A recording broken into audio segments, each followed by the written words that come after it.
Welcome to the Property Buyer podcast, where we explore the world of residential and commercial real estate to help you make better decisions about buying, selling, or investing in all types of property.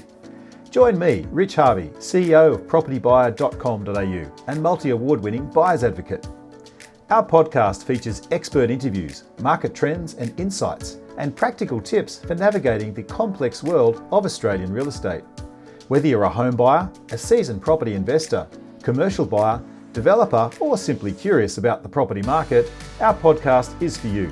Join us as we share our knowledge, strategies and experience and help you achieve your property goals.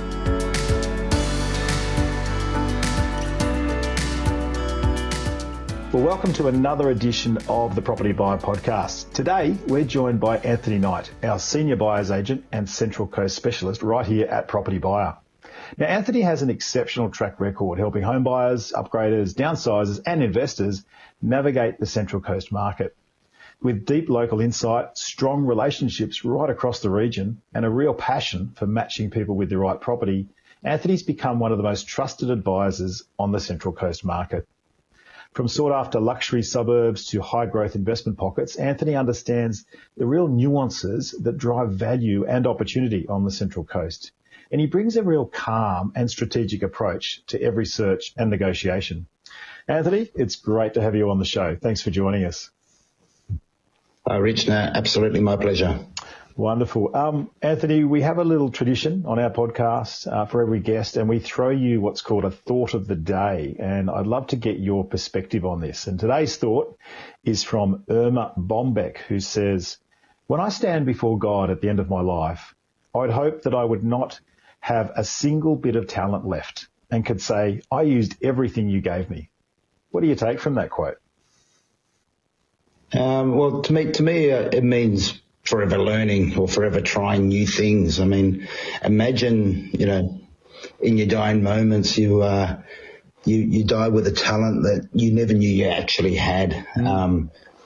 How that discovery could have changed, the course of your life. Yeah. It's quite the thought. It is, yeah. I look at it and kind of go, you know what, I've been blessed. I've been born in Australia, not in an African country or a difficult country at war. And, I've been given a lot of gifts. And, for me, it's about also contribution and, what can I use? I've been very blessed in my life. What can I use to give back? And yeah, and be really satisfied and have meaning in my life for me. So that's what I take from it. But thanks for your thoughts. Absolutely. On it.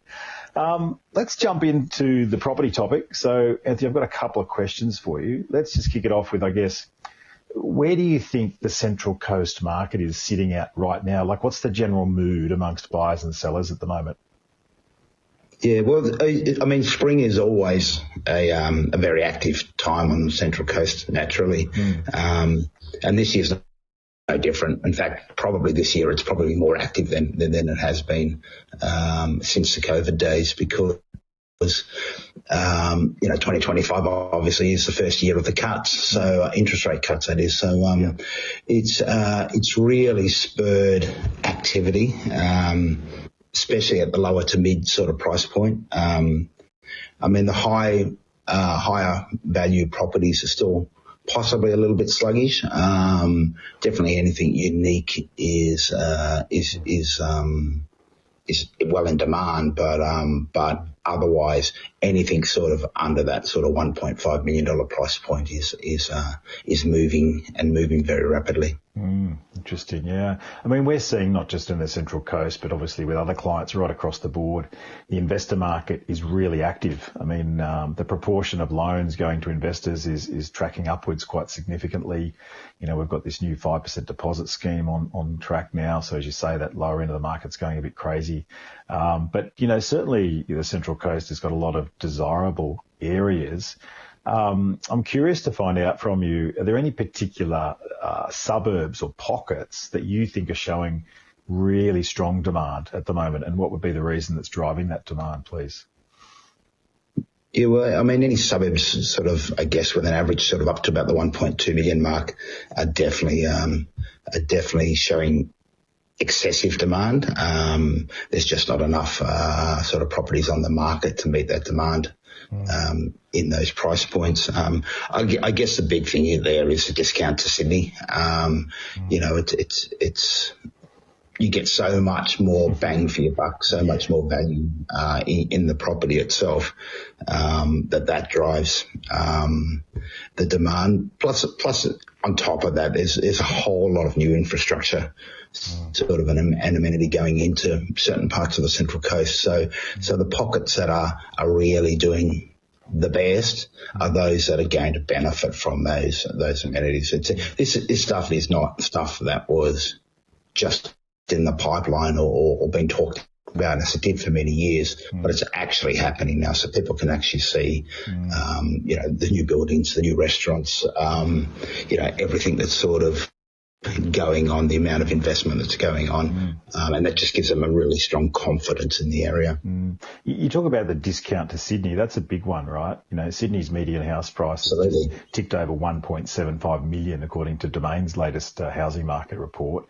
But, you know, for $1 million, you can buy pretty decent properties on the Central Coast, can't you? For Absolutely, you can. Yeah, Definitely can. And obviously they're going to be closer to waterways, they go closer to, you know, Booty National Park and all those little gorgeous beaches up there. So there's some really lovely pockets, you know. But I guess what's interesting about, for me, the Central Coast, there's a real juxtaposition between these sort of luxury areas, you know, like McMaster's, Copacabana, Avoca Beach, and then you've got, you know, really strong value pockets, you know, like Woy Woy or Yamina. Yeah, I'm just curious. Like, absolutely. Yeah. What do you think about those areas? I've always described the Central Coast as like all of Sydney, but in a much smaller geographical area. Right. So yeah, you do. So you do have your eastern suburbs type properties, but you've only got to go, you know, a few streets back, and then you're back into more suburban type of properties from there. So you know, you do have everything, but within a 20-minute drive. Interesting. So you've lived on the Central Coast, right, for a lot of your life. How have you observed, I guess, how the Central Coast has evolved, like the last 5 to 10 years in terms of demographic and buyer types and property types? You would have seen a lot of change, right? Yeah, for sure. Yeah. I mean, in the 30 years that I've been here, it was gone from a big country town. I mean, it wasn't a small country town, but, it was still very much a country town into growing up into a sophisticated, and it's still growing, you know, as far as, the demographics will go. But it's become far more sophisticated in regards to food choices, in regards to you know, recreation, golf courses. We've had 2, you know, top line golf courses come on in the last 20 years with Magenta Shores and Cowinda. Our grammar school is considered to be one of the best in the state. So it's just given, all of this has given Sydney buyers really good choice of quality of life, but not actually having to, I guess, you know, give away the things that they value in their day-to-day life. And it's not as congested. I mean, I think a lot of people don't realise just how close the Central Coast is. I mean, once you hit the freeway, you can be at, you know, the early parts, you can be at Yamina or Woy Woy in 30 minutes from Marunga, you know, or so. I mean, for my place, exactly right. on the Northern Beaches, I could be at Yamina Beach in just under an hour. It's incredible now. Obviously, maybe not in peak hour, but it's not that far, you know. So, what's the lifestyle factors? Like, tell us more about. Just unpack that for me. What are the lifestyle factors that's drawing people from Sydney and other areas to the Central Coast? Because, I mean, I've just taken inquiries from people that want to move from Melbourne or from even Queensland to the Central Coast. But what do you think's driving people there? Yeah, I mean, we've touched on a few things already, and definitely the beaches and the waterways are the first thing that people will I guess, pick up on, and that's the picture that they would have in their minds about what the Central Coast represents. But it is the other things that have now been added as well. Like I said, being able to play on quality golf courses, the sporting fields, the schools, not just the private schools, but there's some very, very good quality public options as well. And the restaurants and the bars and everything as the Central Coast is growing up. So I think the beaches and the bring people to here first, but I think they get a surprise now out of what lifestyle beyond the beaches the Central Coast can offer. Is just in terms of geography, just talk me through that for a second. Like, you've got the entrance and Tuggerah Lake, right? It's sort of, I guess, the sort of northern part, if you like, but then you've got, where you are around Point Clare, Gosford and Davistown and Woiwoi, etc. And then you've got the beaches. How can you split up the Central Coast in any way, or what's your thoughts on how you describe it geographically? Yeah, you definitely can. I mean, and it's I guess it's part of the uniqueness with the Central Coast is that geographically, and the topography has natural splits in certain parts, so that the northern part does have a mountain range that sort of runs through and sort of splits it from the south, unless you're going up the freeway or up the beach side. So there is differences in I guess in the demographics as it goes across the coast. But most people, I guess when they move to the coast, part of the conversation is what sort of water do they like? The beaches are obviously a big appeal, but the beaches aren't the waterway that everybody chooses. And so around your Point Frederick and Gosford waterfront, there's a lot of boating and other things along those lines, jet skis, sailing, whatever you choose. So I guess it becomes a matter for people who are moving to the coast and who live on the coast to determine, what part of that do they like. But the fact is that if you're in the Gosford area and you love sailing, you're still only 10 minutes from the beach. Well, so you've got all those options available to you. I learned to water ski. I've got a real soft spot for the Central Coast because I learned to water ski up at a place called Brightwaters up near Bonnells Bay, and I used to go on a lot of camps up there when I was a teenager and absolutely loved it. And still go up to this day, and do a lot of. Occasionally get away for a weekend up at the entrance or at some of the beaches. And also, my dad used to own a holiday house when I was just a kid up at Avoca Beach, and I was very sad the day that he sold it. He had to sell it for financial reasons, but we used to go up there and as a family and have lots of holidays at Avoca Beach. So I've got a real soft spot for that area, but the prices have gone nuts on that in that little pocket. But are you seeing more people sort of moving permanently, or like up to the Central Coast from Sydney, or sort of Sydneyites buying weekenders and holiday homes there? What's the split there, do you think, Anthony? Yeah, it's definitely more permanent. I mean, there's always a demand for the holiday home or something that people can Airbnb as an investment, and then maybe have an ability to use it part of the year as well. Yeah.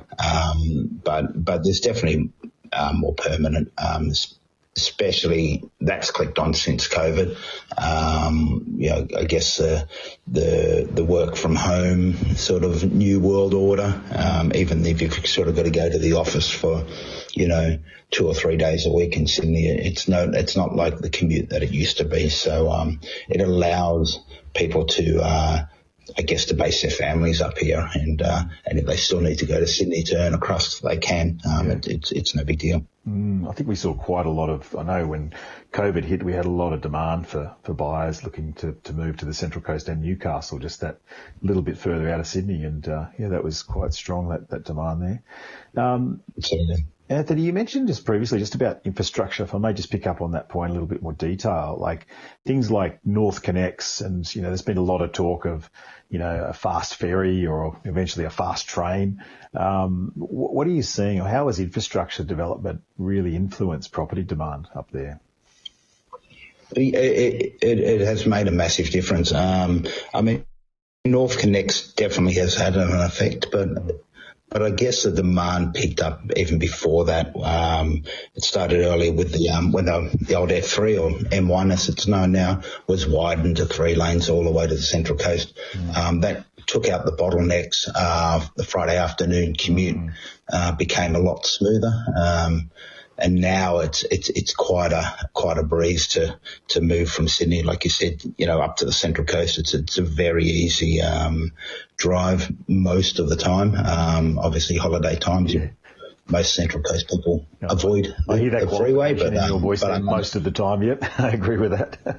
Yeah, absolutely. Yeah, for sure. So that extra demand had come through earlier from that. So the big things that are now changing. I mean, obviously, we all would love the fast train and would make such a difference. And there's been a $500 million being spent on further research, but it's. I get a little bit cynical. It's been 30 years of promising, but so let's just park that for the moment. I think it will happen eventually, but we just don't know when. But it's probably more the stuff that's happening on the coast, the infrastructure on the coast, that's actually creating much more demand.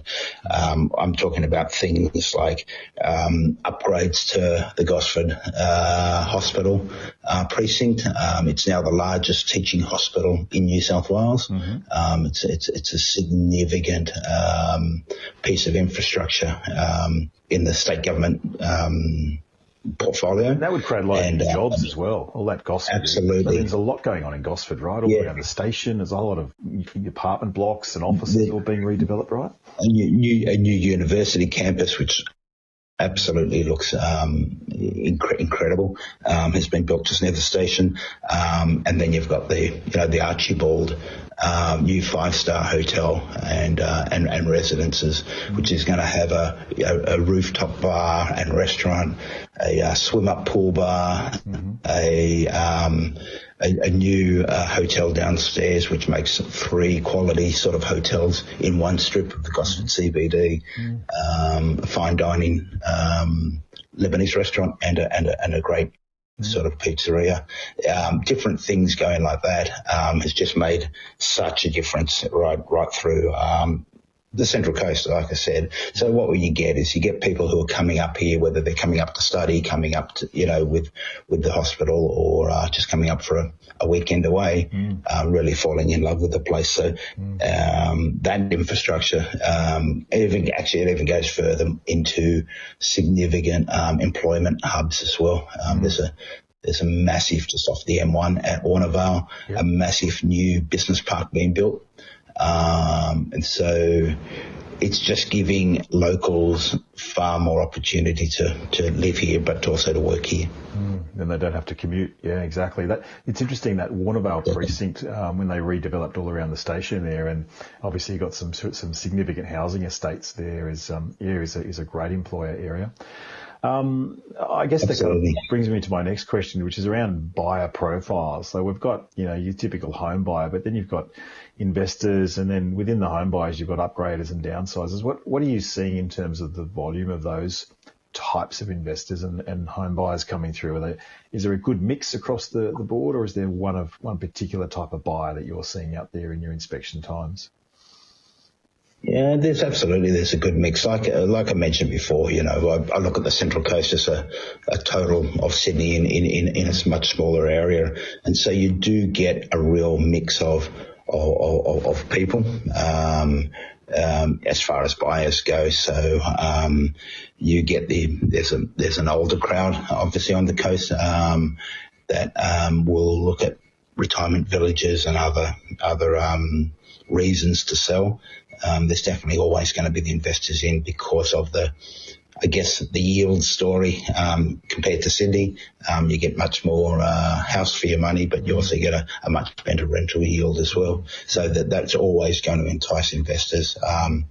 And the ability to upgrade is definitely part of the Central Coast story, because you can upgrade into a more quality, close to the beach, but still only be 5 minutes away from your current network. So it's not like you've got to move from, a cheaper suburb in Sydney to a more expensive suburb. You're moving across town on the Central Coast. You can upgrade far easier because, a bigger house or the land, the land tracts of Matcham and Holgate, if you want to go to acreages, are still on the doorstep of Terrigal and, Erina and all the shopping centres. So you've got that, ability to upgrade, far more readily. Mm. And just talking of shopping centres, like you've got a pretty decent shopping centre around Gosford, and then you've got another one at, Tuggerah, just, off where you turn off the M1 there. And then you've got another one up near, what's it called? I forget the name of it now. You can tell me. Not the Lake Haven. You got up at Lake Haven in the north. Yes, that's what I'm thinking. Yep. Okay. Yeah. So you've got all those different pockets. So you're well serviced. Yeah. Mm-hmm. Well, absolutely. I mean, Erina Fair is, that's the one I was thinking at one stage. Yeah. Erina Fair, that's right. Yeah. At one stage, I don't know the current status, but at one stage it was the biggest single level shopping centre in the Southern Hemisphere. So, yeah, wow. There's nothing there that, or there's nothing you could want that's not there. Yeah.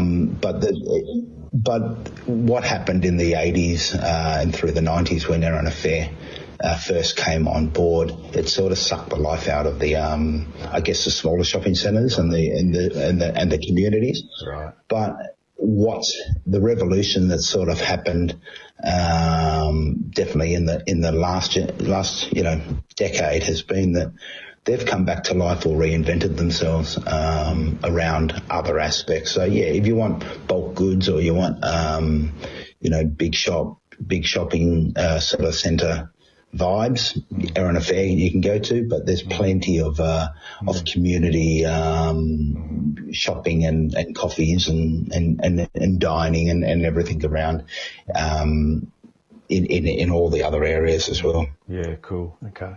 Are there any kind of mini markets in the Central Coast? I mean, it's quite, as you talked about, it's a broad geographic area, but are there any sort of mini markets that are performing differently to the broader region, like any kind of what I call really a hotspot that you think is really, really strong?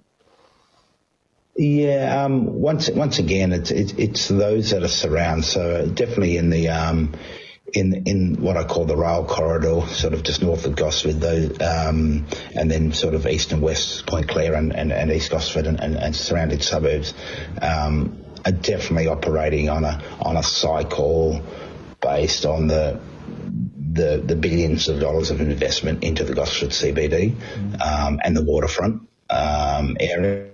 So they're probably in more demand than suburbs that don't have that sort of,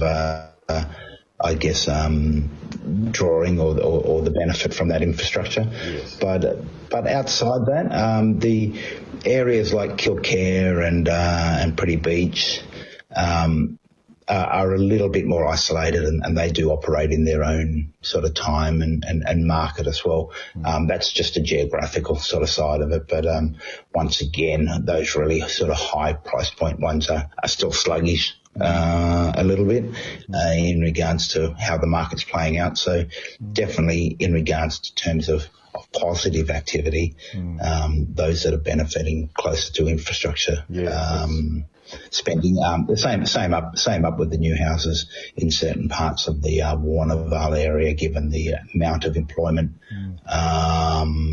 infrastructure that's going in up there, is definitely drawing people up to there as well. So I would say that they're probably the two most active markets at the moment. Okay, excellent.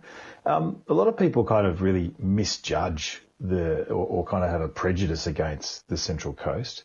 What's the biggest mistake you see buyers making when they're buying on the Central Coast? Probably that they tend to gravitate towards the suburbs that they know the names of. Obviously, there's a handful of those, and we've rattled off a few through this podcast. But I would suggest that it's about understanding the slight difference in the pockets in the suburbs that can make a big difference in livability. Is probably the biggest mistake that they do make. By what I mean by that is the Central Coast suburbs are big suburbs. Some of them are push up into the bases of hills and other parts of the topography, but those houses may not get a whole lot of sunlight, or maybe not a whole lot of walkability. So you can sort of look at the Central Coast on a map and get an idea of as the crow flies, but that doesn't make it easy to get from point A to point B if you've got to, if you intend to walk sort of through those areas.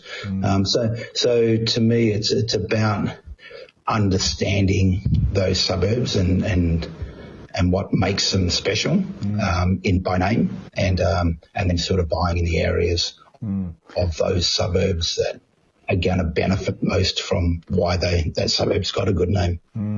Like I mentioned that sort of the misjudging thing. Now, you as a buyer's agent obviously help educate your client through the process, but how do you deal with, either prospects or clients that sort of think they just don't want to, or really don't understand the Central Coast? How do you kind of educate clients on where the pockets of value are and why a particular area is better than the other? What do you do in that regard?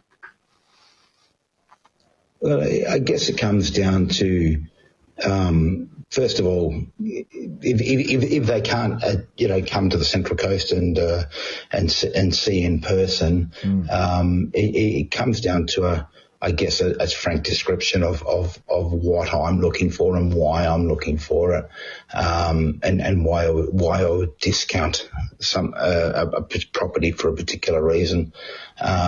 So it's education for them, and a level of understanding, but I guess it comes down to just talking with experience. You live in the area, so you live in the area, so you obviously know a lot more about how the businesses operate and the sort of local demographics. So you're bringing that local flavour, right? But I'm sure you're giving people evidence-based information, comparable sales, past history, past trends on capital growth, all that stuff, right?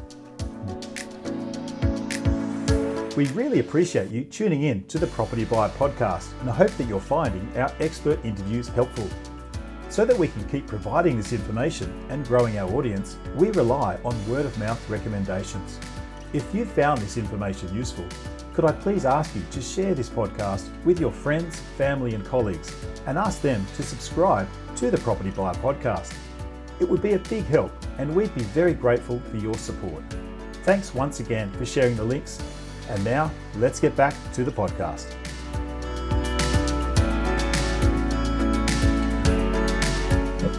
Exactly right. I mean, if you're looking at the current market, something that's been sitting on the market for an extended period of time clearly has an issue. It's either an issue with pricing or an issue with the property itself, because properties shouldn't be hanging around that long. So by using that evidence to say, well, this is, exactly, this property suffers from whatever detrimental aspect, this is the reason why it's sitting on the market so long.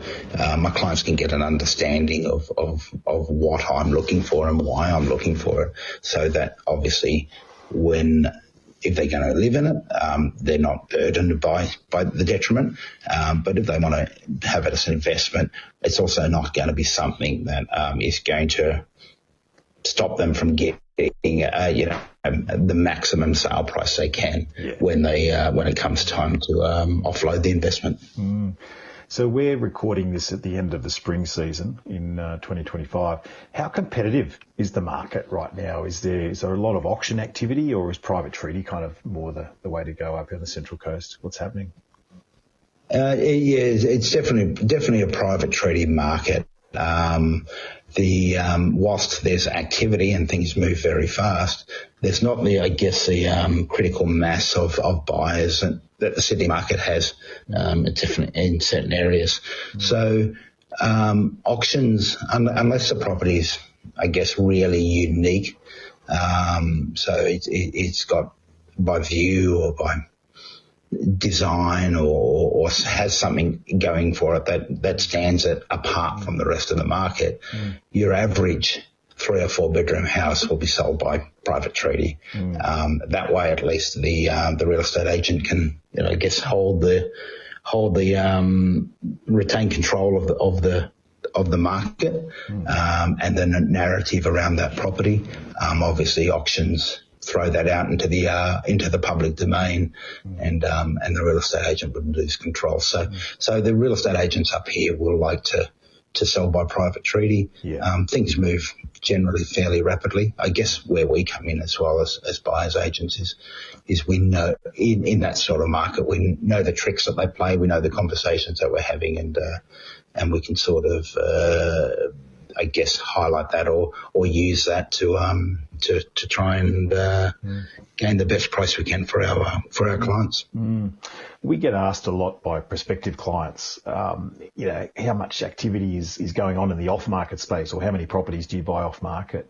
Are you seeing a lot of off-market activity happening on the Central Coast? Central Coast has always been massive on off-market properties. I mean, it gets back to a few decades ago when the Central Coast was a big country town and everybody knows everybody. So it does give an opportunity to use, for real estate agents to use their network and look to easily offload a property. It doesn't necessarily mean that you get it any cheaper than what it would otherwise be. So it's not a negative to the vendor, but there's definitely a significant knowledge base and understanding that, properties, if they could sell easier, the agent obviously will and move on to the next listing. So the off market, because of these networks, has always been a pretty strong part of the market. Plenty of sold signs go up on signboards that were never there. They actually went up with the signboard, the sold sticker already stuck simultaneously. Yeah, that's where we come in.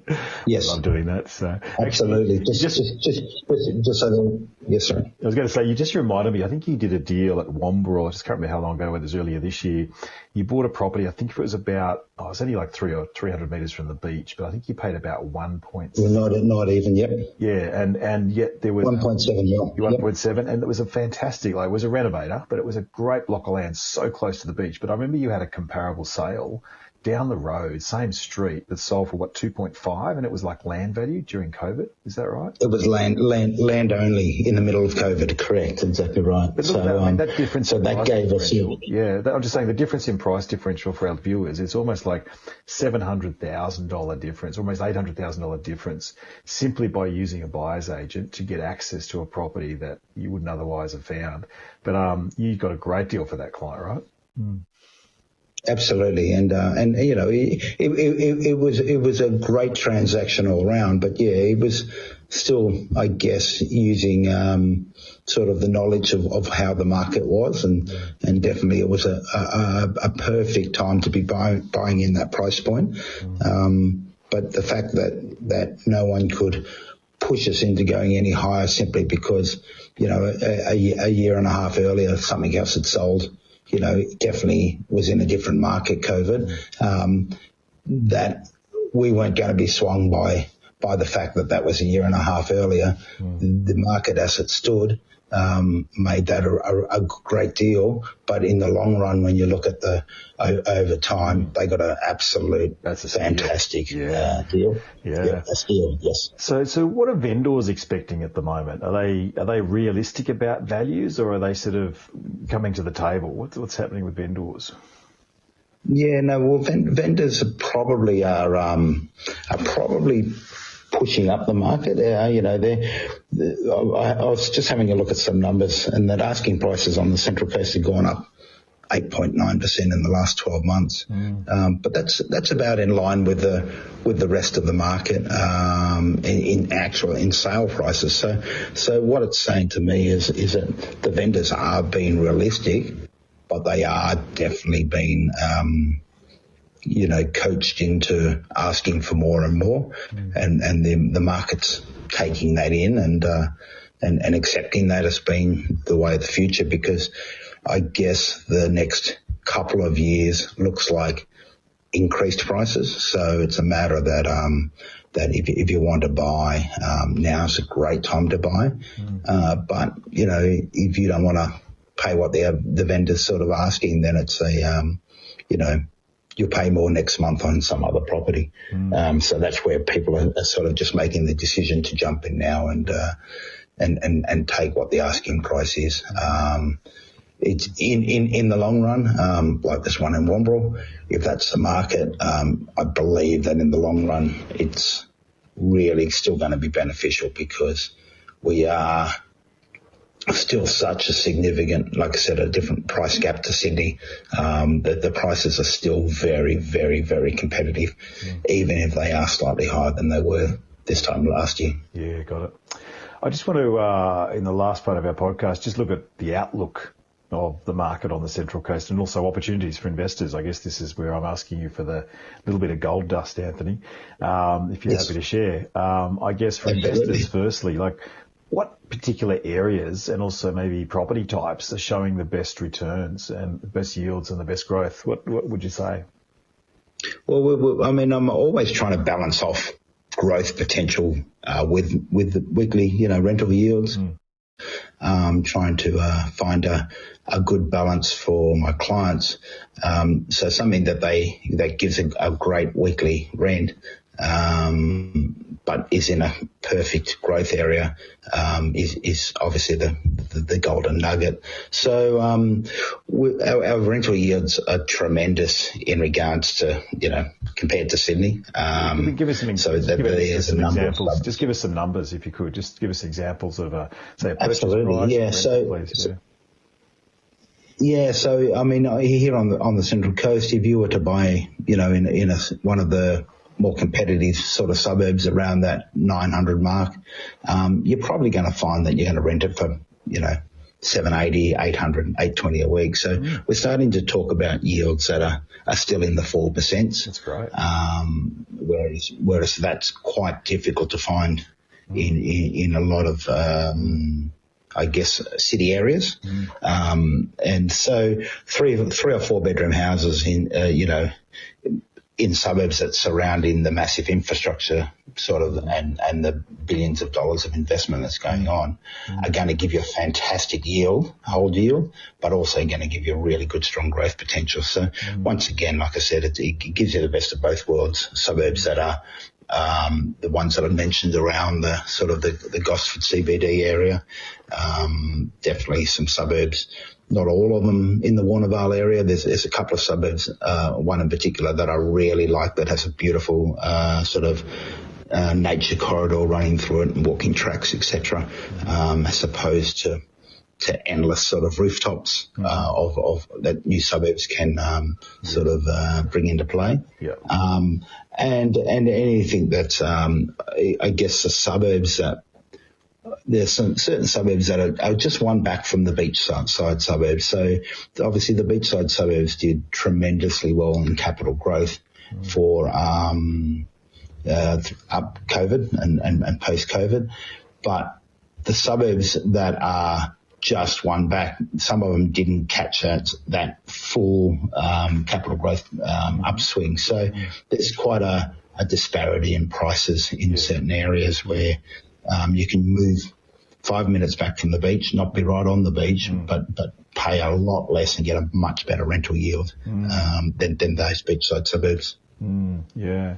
I mean, I put my money where my mouth is. As you know, Anthony, I bought up a couple of years ago up at Umina Beach and did quite well, bought just under $1 million and added a granny flat, which certainly significantly boosted the rental yield, but that's doing very well. Absolutely. So very happy with that purchase. And there's plenty of Central Coast properties that have those bigger blocks and do have that granny flat potential. It's one thing that we haven't touched on, but it's more definitely one way to increase that rental yield very comfortably, because once you own the land, the yield you get from an investment in a granny flat is beyond anything you're going to get. That's pretty much in any market anywhere. I mean, just to share the numbers again, I'm happy to share them, but I paid $950 about 2 or 3 years ago, I think 2 years ago now for the block, and then I spent about just $200,000 building the flat.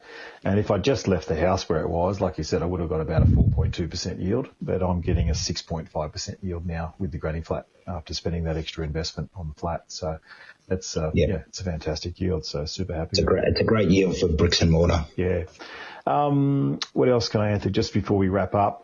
Your outlook for the Central Coast over the next 1 to 2 years. What do you think is going to happen, and is there any other factors driving growth and stability?